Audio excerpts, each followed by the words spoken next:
Welcome to Focus on the Five, conversations with Baldwin County business leaders and entrepreneurs, brought to you by Josh Knoll of Gulf Coast Financial Advisors. And now, Josh Knoll.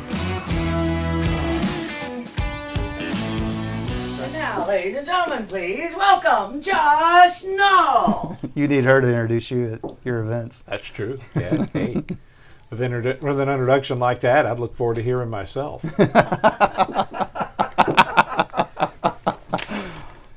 Hi, everyone. Welcome to Focus on the Five, conversations with Baldwin County, Alabama area entrepreneurs and business leaders. I'm your host, Josh Knoll of Gulf Coast Financial Advisors.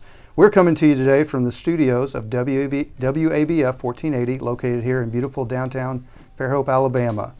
My guest today is an entrepreneur, a public speaker, a professional coach, a trained consultant, a podcast host, and a book author. In his spare time, he works on his PhD. Now, if you're looking for someone to help take your personal and business success to the next level, well, you need to look no further. So please welcome to the show, Mr. David Carpenter, the founder of UpSpyre. David, how you doing?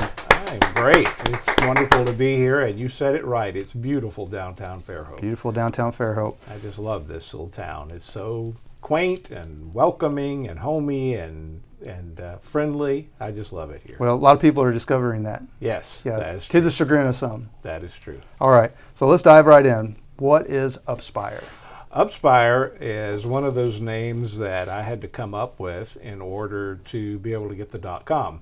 That's really the bottom line on it. But it is an umbrella company that hosts all of the things that I do. I started a business back about 10 years ago when the economy was tanking. Good time. Yes, it was because that was really when the gig economy started. And so I started a side gig, which I still have, marketing legal and identity theft protection to families and businesses. Still do that, still find that very helpful to a lot of people. But I started that in 2009. And it started adding things to that. I spoke a lot for that company, and people would ask me to speak. I was a pastor at the time. And of course, in 2008, 2009, those of us who lived off the kindness of others did not do so well. I took a 50% pay cut. Now, I don't know if that's ever happened to you. Oh, I took a 500% pay cut during that time period. Yes. Oh, yeah. Maybe bigger number. I'm not sure. But you know, when you got five mouths to feed, we scaled down. We moved into a 700 square foot trailer that was supposed to be an educational trailer. My family, my wife and I, and three teenagers lived in that, and I decided that. You know, we weren't just. I like to say we weren't just poor. We were po. We couldn't afford the extra OR. We were in terrible financial shape, and you know, I like what Zig Ziglar said about that. He said, "Money isn't everything, but it's right up there with oxygen." And you know, I just began to work and build that first business and. Started to take speaking engagements, and then along came a gentleman by the name of John Maxwell, and I got certified with his organization and started doing coaching and speaking and teaching some of John's material that I am privileged to teach. And from there, UpSpyre was kind of formed as a name to attach to all of that. All right. Well, I have two questions really. That first, though. What all services do you offer under the UpSpyre umbrella? Lots of things. The big thing I'm doing right now is professional business coaching and executive leadership coaching, because business owners and leaders of businesses are trying to, you know, growing businesses are led by growing leaders. And if you want, you know, a lot of times business leaders are struggling. And entrepreneurs are struggling. I have employees. I have this business, but for some reason my employees don't seem to have the burden that I do. And by the way, they never will completely. They never work as hard as you. But if you're not setting the pace as the boss, if you're not leading by example, you're going to have problems. So we work together. I'll take a look at their business plan, find out how their business plan is doing towards getting them toward their goals. Help them formulate a business plan? Yeah, a lot of times that's true. I say, let me take a look at your business plan. They'll say, that's bad news. So let's take a look at your profit and loss. You know, my accountant said I needed one of those. And I told him, no. I said, look, when you go to the doctor, they take your blood pressure. They said, yeah, okay. Well, if you go to the doctor and they take your blood pressure, don't you think that's a pretty good indicator of something you need to know? Right. Oh, okay, I get it now. I need a P&L. I need a business plan. I need a marketing plan. Because if you fail to plan, you plan to fail. Right. Very good. All right. Now you're saying 2008, 2009 is when this started coming to fruition, coming together. Business, yeah, was in 2009, October 2009. And you're moving the family into 700 square foot trailer. We were moved there, I think, in 2008. Well, I know you well enough to know you had choices during that time period. Yes. You had other offers, other opportunities. What made you stick it out? What made you make those sacrifices to get this off the ground? At the time, I was a pastor, full-time pastor, and that was up in the St. Louis area. And Missouri? Yeah, St. Louis. Actually on the Illinois side, but... we won't hold it against you. No, that's all right.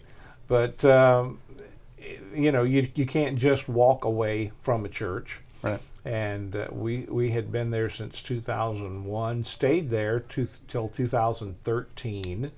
And at that time, back in Mobile, my mom was in later stages of Alzheimer's disease. And we came back to help my dad, who was 91 at the time, and he was her full-time caregiver. And so it seemed to me, as an only child, that was just the right thing to do. So we packed up in 2013, moved here. My son was starting college, and he wanted to go to the University of Mobile. It was a great move for him.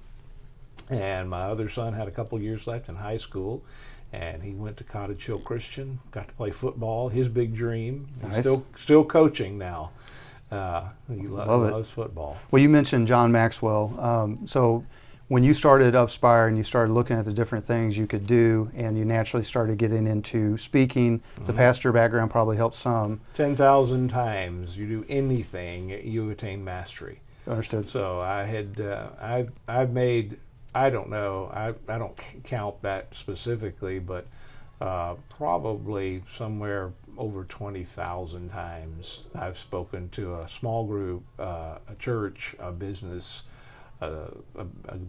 group, Chamber of Commerce, whatever. Right. And you do it that many times. I mean, if you're terrible at it, after 10,000 times, it's going to stand out, and you're not going to get asked anymore after about 3,000 times. But, Right. Well, so the theory of 10,000 hours, then let's talk about the first hour. The first hour, Of speaking. Is speaking. All right. That goes back to when I was in high school. And I got a message. I attended UMS last year of the military, many, many years ago. President Lincoln actually was our graduation speaker. He was in good health then. But I got a call from the superintendent's office, and he summoned me to his office, and he said, graduation's in, I forgot, 4, 5, 6 weeks. I said, yes, sir. He said, you're not going to graduate. I said, okay. He said, I've called your parents and they know. And okay, so what's the problem? He said, you haven't done your speeches. Okay. So I met with the speech teacher, and she very kindly allowed me to do my speeches in an empty classroom because I was utterly afraid of public speaking. So from there, not long after, we were at Huntingdon College, where I started my college career, and the head dean, the academic dean of the school, saw me and my parents in the hallway, And he called my dad. He said, "Mr. Carpenter, I need to talk to you." He takes us in his office, which looks like this huge cavern. It looks like Bruce Wayne's office or something. Way bigger than that house you were living in some years later. Yeah, really, absolutely. So we go into his office, and he pulls a folder off the top of this stack on his desk, and it has my name on it. And I'm thinking to myself, this is not a good sign. So he looks at my dad. He said, "Mr. Carpenter," he said, "I have the results of your son's entrance exam here."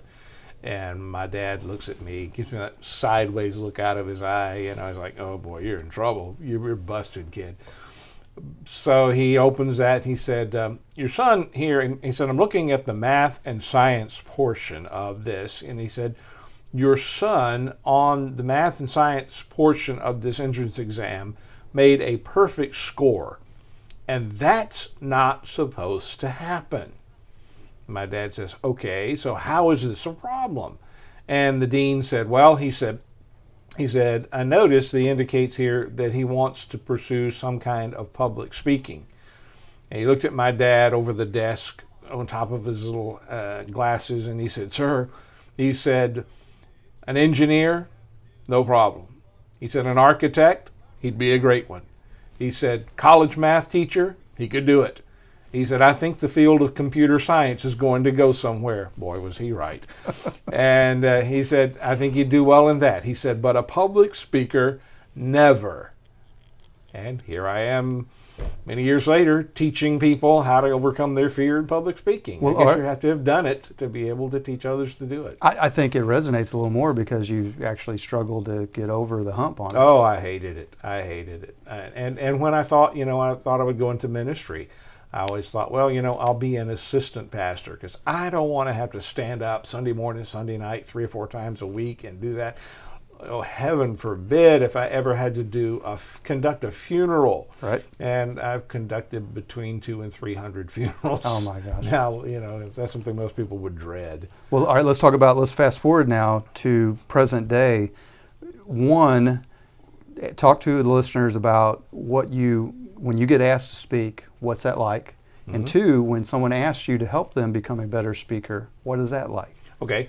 I have, when I speak, of course, we talk to folks, book a date. I don't have a set fee for civic groups and churches and chambers of commerce, and that's my way of just giving back. Mm-hmm. Sometimes schools will have something in the budget, sometimes not. That's not a problem. I do it for the love of it and the joy of it, and to motivate and to train. I'm kind of, last night. It was the national championship game with LSU and Clemson. And I remember the LSU fans, when it got to the fourth quarter, they all held up, the 4 fingers. Fourth quarter, this is ours. And I'm kind of in that fourth quarter of life now. I have given, and now it's time, or I've received, and now it's time for me to give. I want to give back to people, to young people. There's so many things in high school and college even that we don't teach. I think it was the late, great Jim Rohn that said they never had a course called Wealth 101. Right. He said if they had, I would have taken that. That's right. But they didn't have that course. So, to help people understand basic principles. All learning goes from general to specific. If you want to put together a 1,000-piece jigsaw puzzle, the first thing you got to do is take it out of the box. The next thing you got to do is look at the picture on the box and figure out what it is you're trying to put together. Right. Then you start to formulate an outline. You get the edge pieces. Then you put the red pieces together where the red flowers are, and then you put the green pieces together where the grass is, and the brown pieces where the tree trunk is. Then you start to put things together like that. So I like to start with those general pieces of knowledge and information for young people especially to help them get them on the right road to life. And then that with a little bit of motivation. Zig Ziglar said motivation is like bathing. We recommend it on a regular basis. What kind of, before we go to break, what's a good success story you've had with somebody you've worked with? Somebody that was just terrified, but it was in a position where they really need to be out there speaking in the public. Wow. I've had quite a few. I had had a lady that was with a pretty large corporation, and they wanted her to kind of do the chicken circuit, the lunch circuit, and speak at places, and she was just totally afraid that she couldn't do it. And she took my 5-session speaker training course, and we put together, took her material. We got her material. It was I won't say what it was because don't want to embarrass her on the radio, but it was a pretty dry subject. So we put some stories in there. We found some different ways for her to get her message across, and she has been on it for, I think, about 2.5 years now, and is very successfully doing that. And now she's training other speakers. Perfect. I want to hold that thought on because I have another question on that. All right, for those of y'all just joining us, this is Focus on the 5 here on WABF 1480 AM. Conversations with Baldwin County, Alabama entrepreneurs and business leaders. I'm your host, Josh Knoll, and the voice you're hearing is Mr. David Carpenter of UpSpyre. All right, David, on that note, the little success story you had, I'm always big on focusing on the why of why I do things. There's the what, the how, and the why. Why do you think it's important for someone to, A, maybe look at having a business coach, and B, getting to be a better communicator, a better expresser of their own thoughts? Why do you think it's important? It all comes down to a principle that has been iterated and reiterated so well by John C. Maxwell, and that is leadership. People who want to succeed are going to need to learn to lead. And leading is not making other people do what you want them to do. Leadership is becoming an example to others and helping others and building others so that they can become what you are. And in that process of teaching people to be better, I love that word, better, and teaching people to be better, you become better still. In other words, sometimes the teacher grows more than the student does by communicating the lesson. Well said. All right, I know that you do quite a bit of your own marketing. Yes. And you have a couple of unique twists on there. First thing I want to talk to you about, let's do the book. All right. Yeah, you wrote a book. Yes. Talk to us about it. All right. First book, it was released last year. It is available on Amazon.com. It was called Where Was There? The title is based on an old song that we used to sing when I was a kid in church. The song was, "Were You There When They Crucified My Lord?" And I always grew up knowing that one day I would go to the Holy Land, and I wanted to see the place where Jesus was crucified. Well, when you go to the Holy Land, they'll show you this place, that place. We think this one's about 50% possibility. This one's 40. This one's 99. Peter's house is the one they say that's like 99% sure. You go to Joppa, and there's a picture of this in my book. There's a home there, old stone home. Looks like it's been there forever. And in English letters, it has written over the door, this was the house of Simon the Tanner in the book of Acts. And, how do we know this was the house of Simon the Tanner? Everybody jokes because it says so right over the door in plain English. How do we know where everything was? The city of Jerusalem, depending on who's counting, has been raised and rebuilt about 12 to 14 times, maybe more. Wow. So where was Jesus crucified? And this book, Where Was There, explores the likely location where Jesus was actually crucified, and he was buried nearby, and from where he rose from the grave as well. So that's the first book. Second one is in the making.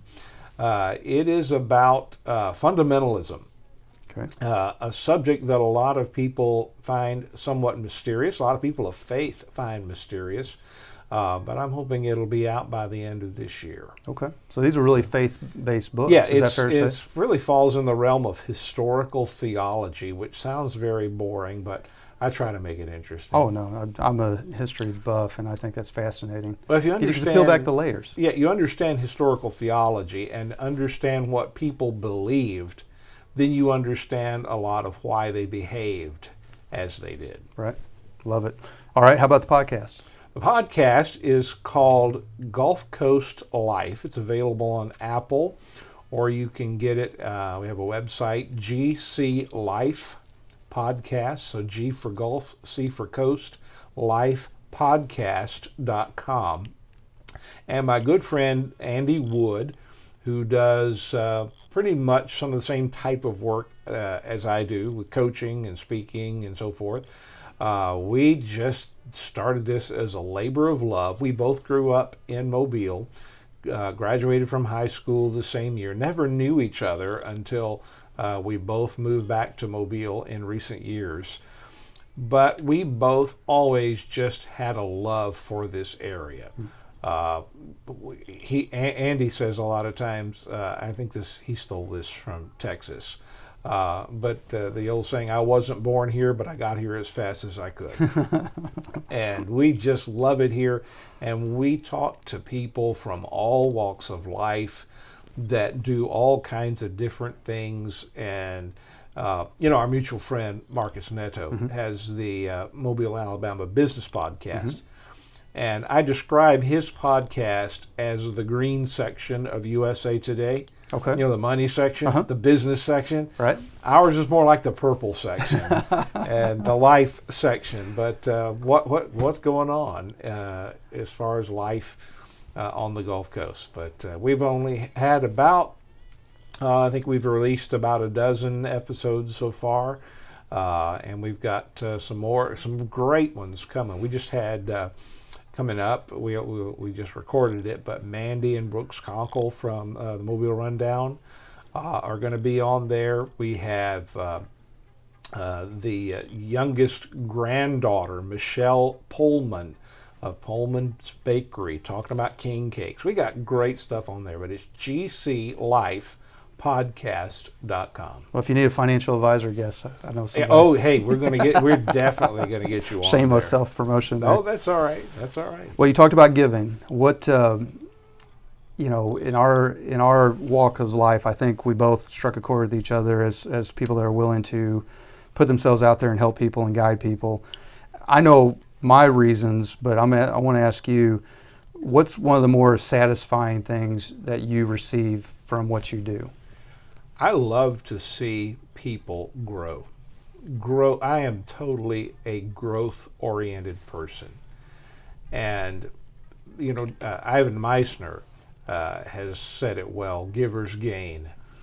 Zig Ziglar said, the more you help other people in life get what they want and get to where they want to be, the more likely you're going to end up with what you want and where you want to be.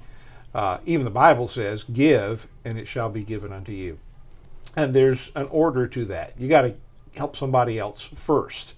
And getting what you want is a byproduct. Right. It's just, well, I'm going to go give and help somebody else so that I can get what I want. No, it doesn't work that way. No. The more you invest in people, investments. Investments come with the idea of getting back more than you put in. And I have found that the richest source, an area to invest in, is people. Love it. Love it. What you didn't know this question's coming. This is a fun one we have when we get a chance to ask it. 25-year-old you walks up to you. What entrepreneurial business advice would you give them? What life advice would you give them? 25 years old. 25-year-old David Carpenter. Still in college. Let's see, that would have been 1950s. No, not quite that far back. I would have told him, no matter how much you make or how little you make, always set aside something from every paycheck and don't touch it, even if it's only $1. Right. Pay yourself first? Pay yourself first, always. All right, want to get into how people contact you, but first I want to give you an opportunity. Anything that you wanted to add? Anything we missed? I do want to let our listeners know that I do coaching, and I would love to. Got a couple of openings right now on my calendar for new coaching clients. So if anyone is interested and you heard this broadcast or podcast, if you'll contact me at UpSpyre, UpSpyre at gmail.com, or you can go to the website. All my phone numbers and everything are on there at UpSpyre.com. I would love to give you a free coaching session just for saying, hey, I was tuned in to the Josh Knoll Show. I guess that's the name of this. Focus on the 5. I like the Josh Knoll Show better. Well, do you know where the 5 came from? No. So I'm not originally from here. Okay. And I pay attention to strange things for whatever reason. It's just how I'm wired. And I've noticed I was driving around, I'm looking at license plates as I'm driving. And I'm wondering, why am I seeing all these 2s and these 5s around here? And so I went back and Googled like everything else. And I didn't come to find out Alabama numbers their counties. Yes. Baldwin County's number 5. Okay. So when we were trying to figure out a name for the show, we thought, well, how about we just focus on the 5? On the 5. Yeah, I still get asked that. Yeah. I think when you're from here, you don't pay any attention to it. No, I thought it was a show on Fox News or something. I wasn't sure what that was about. Oh, I love it. But anyway. Are you looking for any particular client? Is there anybody that's really in your wheelhouse? I'm looking for people that want to grow.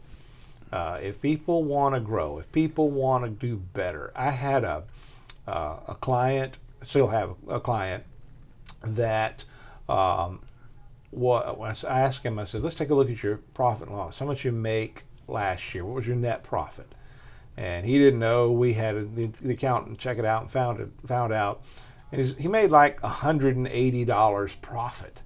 And he had all this expensive equipment. I said, and what if this equipment breaks down? What are you going to do? Well, I'll finance it and get some more. I said, wouldn't it be better to have that money in the bank? He said, well, yeah, okay. And we basically, it was already a multi-million-dollar business, ended up with less than $200 a year in actual profit, and worked with him, and we've taken that business up to double his revenue, and most of that is profit. So whatever the bill was from you he feel like he got pretty good good value there. Yeah, he manifold received what little he paid me. Well, let's run through real quick again. Name of the podcast? It is Gulf Coast Life on Apple, okay. Or the website is gclife.com. Okay. UpSpyre? UpSpyre.com or UpSpyre at gmail.com. Gotta love Gmail. UpSpyre. UpSpyre. Love it.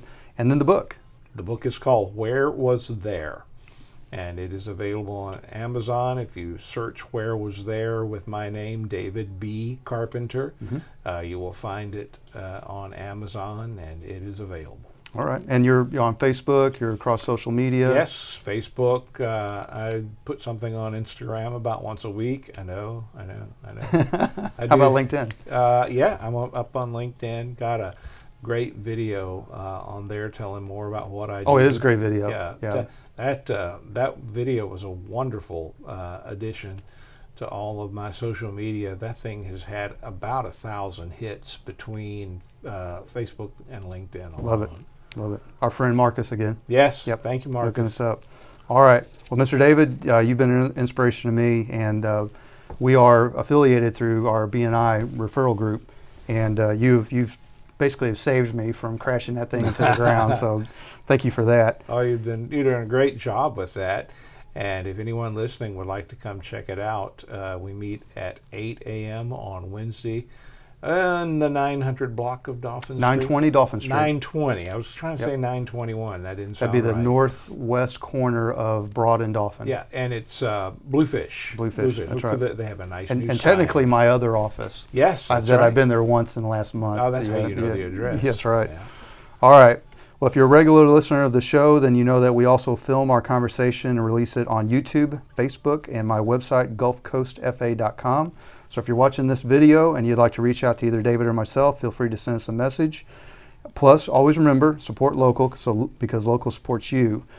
Lastly, if you're a Baldwin County area entrepreneur or business person, you'd like to have a conversation like this one, reach out to us. You'll find my contact info at the end of this show. In closing, I want to thank my guest, Mr. David Carpenter of UpSpyre. You did a fantastic job, like I knew you would, for joining us today. Thank you for having me. Oh, I'm so glad you came. You did a great job with this. Thank We you. I appreciate try. you. I learn as I go. Well, thankfully, I've got the best producer in the business here with Miss Lori DeBose. And all of you out there listening and watching, thank you for joining us on the journey we've been on here. I am Josh Knoll, Gulf Coast Financial Advisors, and this has been Focus on the 5. Thank you and have a great day. We are wrapped. Look at that.